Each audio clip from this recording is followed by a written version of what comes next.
Welcome back to the garage, guys. I'm Damien and this is the Binder Builder. Well, in the last couple of videos you see me build and shape the upper tube chassis, build and shape the lower tube chassis, and in the last video I started putting them both together. In this video we're going to marry these things together and finally be done with the tube chassis. So let's get started.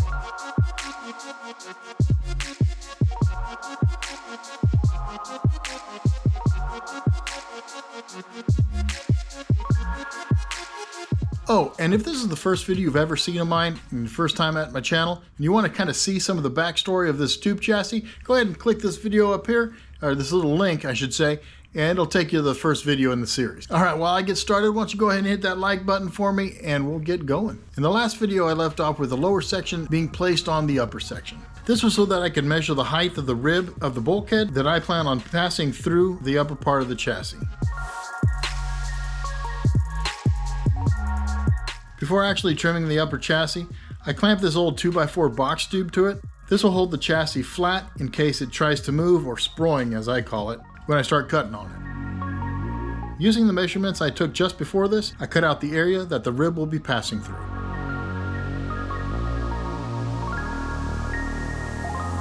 Let's go. Then I replaced the lower section, fitting the rib from the front suspension bulkhead into the cutout.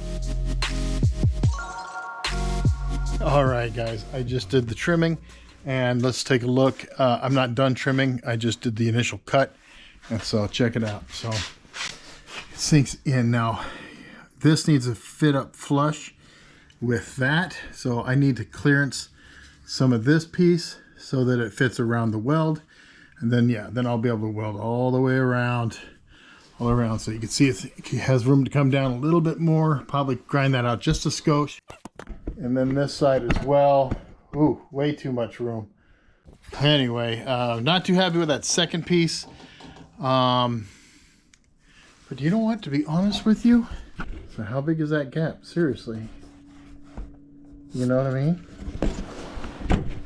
It is too big, but it might not be as big as it looks. Looks like I'm going to do a little more trimming. Drop this piece all the way down, and then we'll final gauge where those trims are. Might have to take some more out of the front.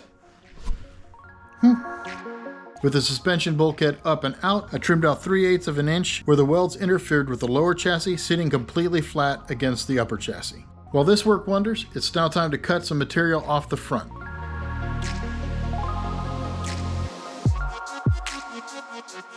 That seemed to work, so I used a clamp to get the two sections completely mated, and took the opportunity to double check any clearance needs.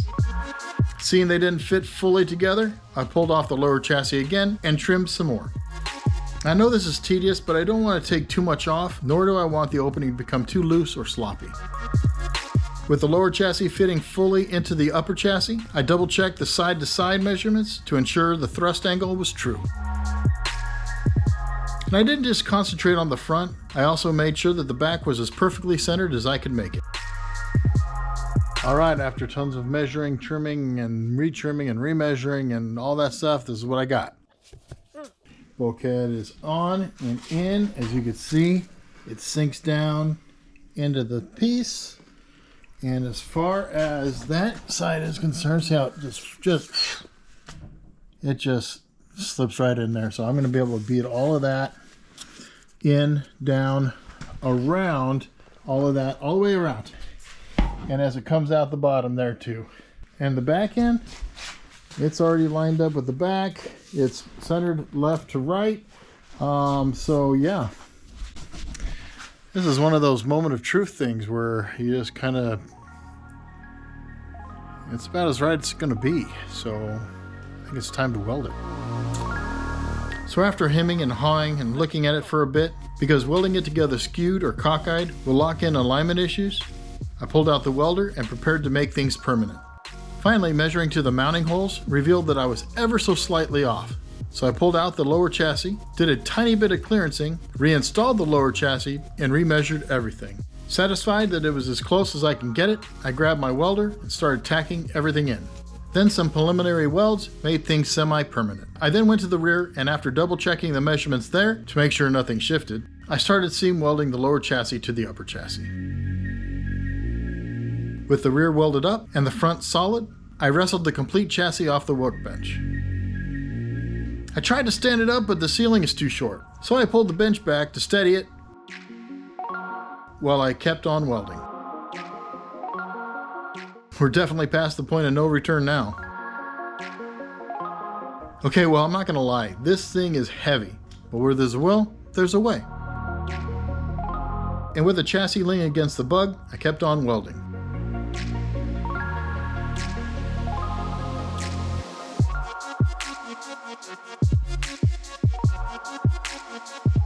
While Bella was out in the garage, she tried lifting it. Nope, looks like it's all me.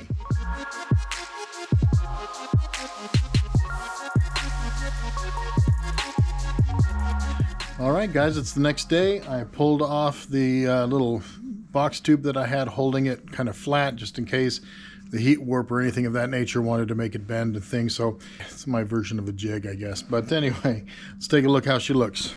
Now let's take this off. I have this because this thing actually fell over once. I was moving the table back and it hit it. And the thing came crashing down. Lots of noise. Lots and lots of noise. So far, so good, man. I'm not like super happy with some of the welds. I mean, that one's good. This one here, but going around that corner could have been a little smoother. Probably should have went the same direction, you know, so it looks like I was going down and then come down. You know what I mean? Met in the middle and then yeah, I could have done a lot better than that. You know, Morgan Clark and some of his videos, his Fab Dyers or something of that nature, he explained even his welds and the way he lays his beads and things of that nature. He just said he didn't want it to show any sort of start and stops, just one smooth thing, and you could kind of follow each and every single weld all the way around, and it all made sense. I probably should have listened to that before I started welding this thing together. It's solid. I'm not worried about that, but I think I could have done a little better artistically if I had followed his advice or his lead on that. But anyway, let's keep going. What do you think, Mila? Is it all right? Huh? Yeah? Well, I guess the first balance test works. I mean, it sits perfectly flat. If I step on this side, it could be like a snowboard. Go left. Go right. Now what I really like is this piece right here, this 2x4 that I used for the main bulkhead. Goes literally right through this 2x4 and out the back and spreads. You saw that before I put it all together. That I love. I absolutely love, because when I take a hit and this has a upward force, it's gonna transfer the load back and just spreads out that load over the big long backbone. So I'm really kind of happy about that, to be honest. That I'm really happy about. So did I say I'm happy about it? But as you saw, it goes all the way back to the back. This is where I should have not stopped. I stopped. I should have not stopped. But anyway, don't mind these crappy welds going up the sides. Yes, I'm going to flapper wheel those down a little bit. It's not that bad.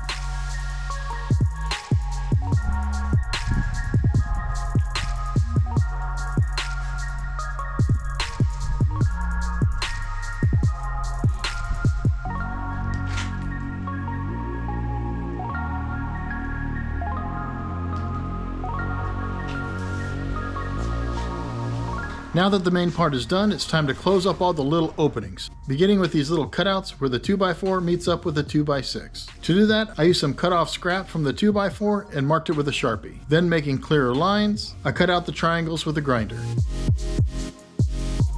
Next, I grabbed the scrap cutouts from the 2x6 and made plugs for the open holes in the back of the chassis. I intentionally made them long to strengthen the connection between the 2x6 and the rear crossmember. And after cleaning the chassis section, I used a flapper wheel to clean up the opening and shape the plate.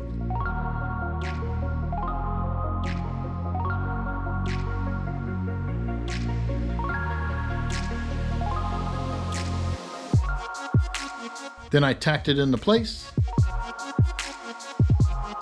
and started welding. Same story on the other side. Then I literally dragged the chassis to the bug, leaned it up again. and then fully welding the plate to close up the rear of the 2x6 tube. And after cleaning it up,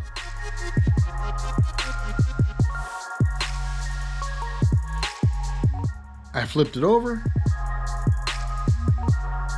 and did the same to the other side.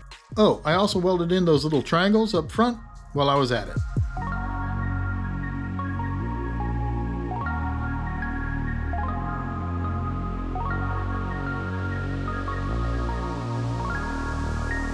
Okay guys, that was a ton of welding. And let me tell you, this thing weighs about 160 pounds and I felt every little bit of that. You probably noticed me struggling to get it off the bench and maneuvering it around and stuff was just, holy crap. Now here's the thing, it's not so much the weight. I did Google the stock weight of a VW pan.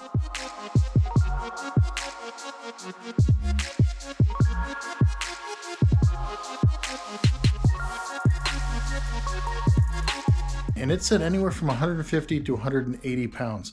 So I took my two pieces before I married them together and I put them on a scale.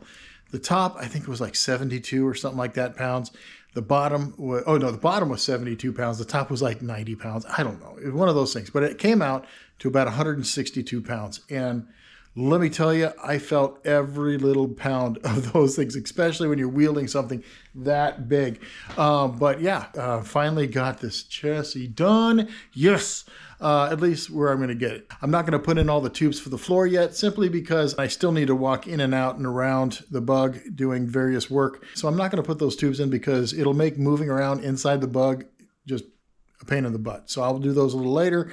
But now I could start working on the dash, the front footwell, the steering column, things of that nature, which I've been dying to do. So anyway, that's all I got to this video. If you like what you see, please leave a like, subscribe, all that other good fun stuff. And what do you think, man? Now that you see it together, put what you think in the comment section. But other than that, we will see you on the next one. And I'm Damien, and this is the Miter Builder.